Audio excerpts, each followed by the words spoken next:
"Don't drink it, Mommy," the little boy screamed, and in that 1 second, everything in that grand dining room froze like time itself had stopped breathing. The wine glass was already halfway to her lips. Grace Holloway, the richest woman in Chicago, paused with the crystal glass trembling in her fingers, staring down at a 3-year-old boy who wasn't even her own son. Nobody in that mansion expected a toddler's scream to save a billionaire's life that night. But it did. And what happened next would tear apart a household built on lies, expose a secret that had been poisoning that family for years, and change 2 lives forever. My name is Lily Carter, and this is the night my son saved a woman I barely knew, and how that one moment turned my whole world upside down. Before we go further, tell me quickly in the comments where you're watching from and what time it is right now for you. If you're new here, hit that subscribe button because trust me, you don't want to miss how this story ends. Now let's get back into it. I had worked as a maid in the Holloway mansion for almost 2 years. Every single day I cleaned floors that cost more than my whole apartment, dusted paintings older than my grandmother, and tried my best to keep my little boy, Ben, quiet and out of trouble while I worked. Ben was 3 years old. Sweet, curious, always watching everything with those big brown eyes. I never had anyone to babysit him, so on days when the nanny called off, I had no choice but to bring him along and hope Mrs. Holloway wouldn't mind. That evening was supposed to be simple. Mrs. Holloway was having dinner alone in the grand dining hall, like she always did on Thursdays. Her husband had passed away 2 years earlier, and since then, she ate most meals by herself in that huge, quiet room, surrounded by candles and silence. I was clearing the side table near the kitchen door when Ben wandered in behind me. I told him to sit still on the little bench by the wall, and for a few minutes, he did. Then I heard footsteps. Soft ones. Careful ones. The kind of footsteps someone makes when they don't want to be heard. It was Rachel, Mrs. Holloway's personal assistant. She walked into the dining room holding a fresh bottle of wine, smiling that same tight smile she always wore, like her face was doing a job her heart didn't agree with. "Good evening, she said, setting the glass down gently in front of Mrs. Holloway. "I thought you might enjoy the new bottle from the cellar tonight." Mrs. Holloway barely looked up. "Thank you, Rachel," she said. "You always know what I like." Rachel smiled wider, poured the wine, and walked away like nothing happened. I didn't think anything of it either. Why would I? Rachel had worked there even longer than me. She was trusted. Practically family.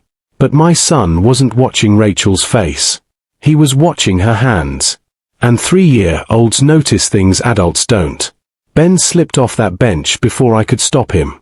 He ran straight toward the dining table, small feet slapping against the marble floor, and before I could even call his name, he was standing right beside Mrs. Holloway's chair, pointing at her glass with his little finger shaking. "Don't drink it, Mommy," he yelled, even though she wasn't his mommy. In his little mind, every grown woman who smiled at him was Mommy. The whole room went silent. Mrs. Holloway looked down at him, confused, maybe even a little amused. "Sweetheart, what did you say?" "Don't drink it," he said again, louder this time, his tiny hand smacking against the stem of the glass. The glass wobbled. Then it tipped. Then it shattered against the marble floor, wine spilling out in a dark red pool that spread across the white stone like blood. For 1 second, nobody moved. Then something strange happened. The wine touched the edge of the white tablecloth hanging off the table, and instead of just staining it red like wine normally does, the fabric started to smoke. A thin, hissing curl of grey smoke rising up from where the liquid touched the cloth. Mrs. Holloway gasped and pushed her chair back so hard it screeched against the floor. "What is that?" she whispered, staring at the smoking fabric like she was looking at a ghost. I grabbed Ben and pulled him back instantly, my heart slamming against my ribs so hard I thought it might break through my chest. "That's not just wine," I said, my voice shaking. "Mrs. Holloway, that is not normal wine." She stared at the small burning hole forming in her tablecloth, then looked up at me, her face pale as the walls around us. "Get security," she said quietly. "Now." Within minutes, the mansion was buzzing with chaos. Security guards, the house doctor, even the family lawyer who happened to be visiting that night, everyone gathered around that stained tablecloth like it was a crime scene, because it was.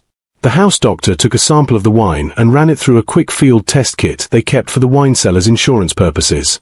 What he found made his hands shake as he read the results out loud. "There's a chemical compound in this wine," he said slowly. "Something used in industrial cleaning products. In small amounts, it would have caused organ failure within hours. In this concentration, if you had finished that glass, you would not have survived the night." Mrs. Holloway sat down slowly in a nearby chair, staring at her own hands like she didn't recognize them anymore. Somebody in her house had tried to kill her, and a 3-year-old boy who couldn't even tie his own shoes was the one who stopped it. That should have been the end of the story. The good part. The part where everyone hugs, cries happy tears, and the maid gets a raise for raising such a brave little boy. But real life doesn't work like that. Not always. Because 2 days later, Rachel walked into the security office with tears in her eyes, claiming she saw me messing with a wine bottle earlier that evening. She said she saw me near the cellar door, acting suspicious, right before dinner was served. It was a lie. A complete lie. But Rachel had worked there for 6 years. I had worked there for 2. And when you're poor, when you clean toilets for a living, your word doesn't weigh the same as someone who's been part of the family furniture for half a decade. I sat in Mrs. Holloway's office, my hands folded in my lap, trying not to shake as she looked at me with eyes I couldn't read anymore. "Lily," she said carefully, "I need to ask you something, and I need you to be honest with me." "I would never hurt you," I said immediately. My son is the reason you're alive right now." "Why would I?" "I know what my security footage shows," she interrupted, her voice sharper now. "And it shows you walking past the cellar door 20 minutes before dinner." My stomach dropped. "I was getting cleaning supplies from the storage closet next to the cellar," I said. "That's it. I swear on my son's life, that's all I did." But it didn't matter what I said. It didn't matter that Ben had been the one to scream that warning. It didn't matter that I had nothing to gain from poisoning the woman who paid my bills. 3 days later, I was let go. Fired. Escorted out of the mansion by security like a criminal, while Rachel stood by the front door with her arms crossed, watching me carry my son and our things to the bus stop in the rain. I remember looking back one last time at that huge house, lights glowing warm and gold behind those tall windows, and thinking how strange it was that the person who tried to kill Mrs. Holloway was still inside, drinking tea by the fireplace, while the person who saved her life was standing outside in the cold with nowhere to go. Life after that was hard. Harder than I can really put into words without my throat tightening up. I applied to over 40 jobs that month. Cleaning jobs, waitressing jobs, anything that would let me keep a roof over Ben's head. Most places wanted references, and my last reference was a billionaire who fired me for something I never did. We ended up in a small apartment on the south side, the kind with a radiator that clanked all night and windows that let the Chicago wind whistle right through the cracks. I took whatever work I could find. Some nights I skipped dinner so Ben could have an extra portion. Some nights I just sat on the floor of our tiny bathroom and cried quietly so he wouldn't hear. But every single night, I tucked him into bed and told him the same thing. "You did something brave, baby. You saved somebody's life. Don't ever forget that, no matter what anybody says about us." He would nod sleepily and ask, "Is the lady okay, Mommy?" And I would smile through my tears and say, "Yes, baby, she's okay because of you." Months passed. Then almost a year. I never expected to hear from that mansion again. Then one rainy Tuesday afternoon, while I was mopping floors at a small diner downtown, the bell above the door jingled, and I looked up to see a face I hadn't seen in almost a year. It was Mrs. Holloway. Standing right there in the doorway of a diner she clearly had never set foot in before, wearing a coat that probably cost more than everything in my closet combined, looking completely out of place among the cracked vinyl booths and the smell of old coffee. For a second, neither of us said a word. "Lily," she finally said, her voice breaking slightly. I gripped the mop handle so tight my knuckles turned white. "Mrs. Holloway," I said quietly, "can I help you with something?" She walked closer, ignoring the stares from the other customers, and stood right in front of me, her eyes glassy with tears she was clearly fighting to hold back.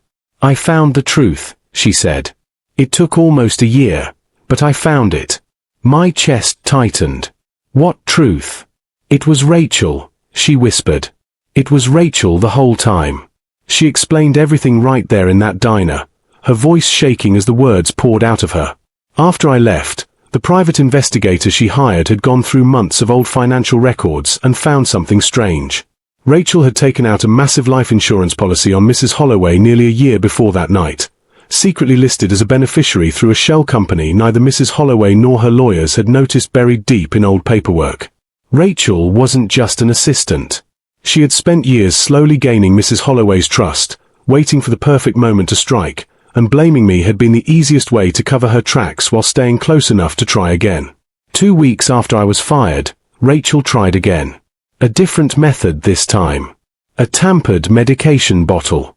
But by then, Mrs. Holloway's new head of security, someone she hired after growing suspicious of the whole situation, had already installed hidden cameras throughout the private wing of the house. They caught everything on tape. Rachel is in police custody now, Mrs. Holloway said, her hands trembling around the strap of her purse. She confessed to everything. The wine. The medication. All of it. And Lily, she confessed that she blamed you because she knew nobody would believe a maid over someone who'd been in that house for years. I stood there in the middle of that diner, mop still in my hand, feeling something crack open inside my chest.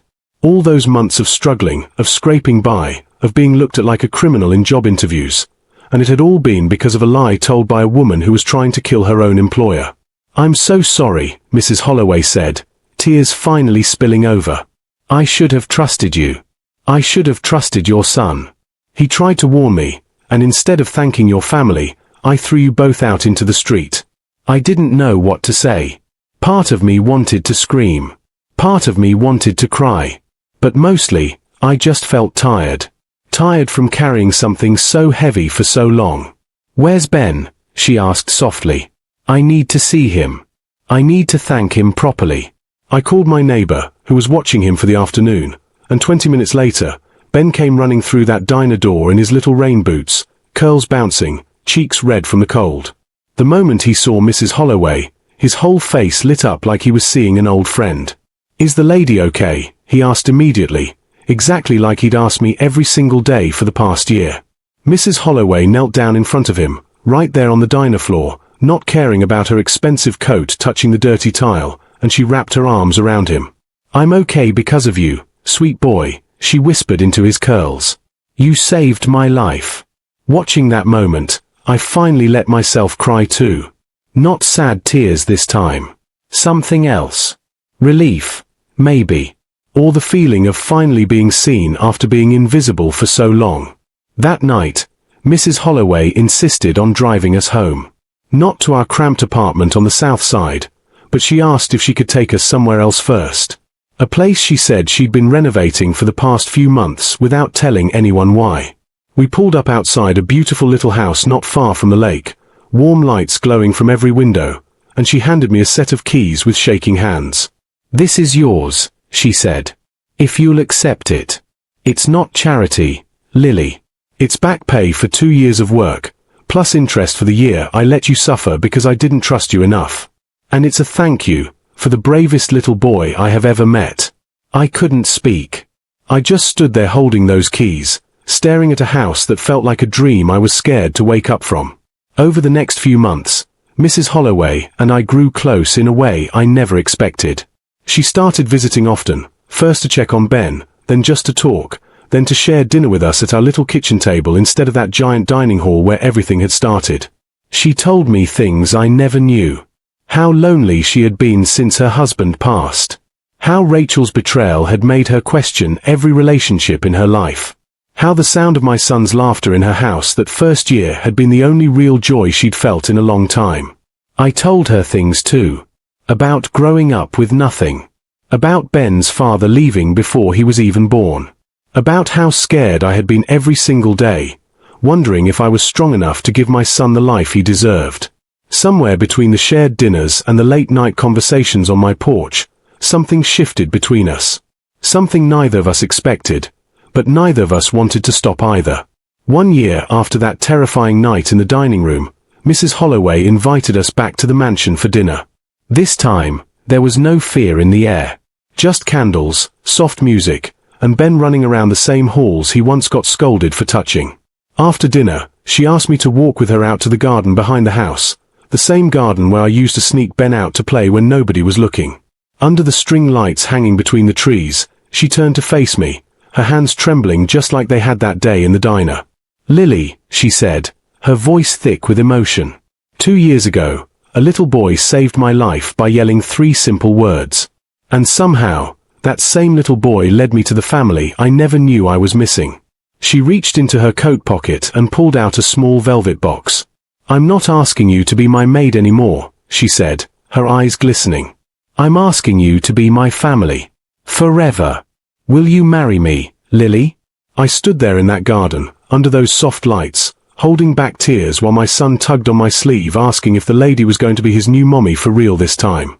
And through my tears, laughing and crying at the exact same time, I said yes. Because sometimes the people who save your life aren't wearing capes or badges. Sometimes they're 3 years old, standing on a bench, watching things adults are too busy to see. And sometimes the family you're searching for isn't the one you're born into, but the one you find after the storm, standing in a garden, finally ready to let love in. If this story touched your heart even a little, do me a favor and hit that like button right now. Subscribe to the channel so you never miss stories like this one, and share it with someone who believes in second chances. Drop a comment and tell me, do you think you would have believed Lily, or would you have believed Rachel? I'll see you in the next story.